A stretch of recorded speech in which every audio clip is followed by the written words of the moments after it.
Hey guys, Ryan Smith with the Ryan Smith Home Selling Team here to discuss what happens if the appraisal on the house that you're either purchasing or selling comes back lower than your asking price. We'll talk about it next. All right, so probably one of the biggest questions that we're getting right now with the market being the way that it is, we're seeing appraisals coming in low at a higher rate than ever. There's a number of reasons for that. And people are saying, what do I do? How do I handle this if my house does come back in low on the appraisal? So, let's talk about that for a minute. So first of all, why is it happening right now? Well, it's happening right now because houses are appreciating so fast. Literally, there's been specific times where we've gone and sat down with a seller in a home neighborhood and visit with them about their house. And then 2 months go by where they maybe said, well, we're not sure, we're going to think about it, whatever. We get back together 2 months later, and now just 2 short months later, they're selling their house for $10,000, $15,000, $20,000 more than what we talked about 2 months ago. Crazy. I mean, the houses are appreciating so fast. Well, because of that appreciation, appraisers and appraisals are having a hard time keeping up with that, right? Appraisals are always going to be looking in the rear view mirror, looking behind us, looking in the past to see, hey, what did things sell for 6 months ago or 3 months ago or 4 months ago? Well, the irony of all this right now is that 6 months ago or 3 months ago, 4 months ago, those numbers might be very different than what we could get today. And we're seeing that they are. And so since those numbers are so drastically different, we're having issues with appraisals sometimes meeting the numbers that we have on the contract sales price. So what happens in that scenario, right? So number one, the first thing that we do, we always want to check the appraisal for accuracy. Appraisers are human beings just like, you and I are. And so I would love to say that, we are perfect, but we're, probably not, and they aren't either. And so because of that, it is possible sometimes for them to make a small mistake or make a grammatical error or an error on your square footage or an error in the houses they're comparing you to. And so the first thing we want to do is check that appraisal for accuracy. Is everything that they're looking at, as far as what they've said that your house has or how large your house is, all those sorts of things, is that correct?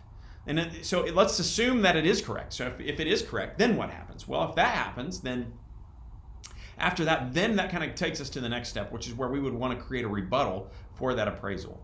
So if we are your listing agent, right, then what we would do is prepare a report that we would send to that appraiser that says, hey, look, I know that you valued this house at this price, and here's the houses you compared us to, but for one reason or another, we don't feel like that's a fair or accurate comparison or conclusion, and here's why. And so then we would go find our other, what we believe is a better list of comparable homes, and also with a list of reasons of why we believe that the conclusion that we came to on the price is accurate, as opposed to the conclusion that the appraiser came to on the price. So we would send that to them.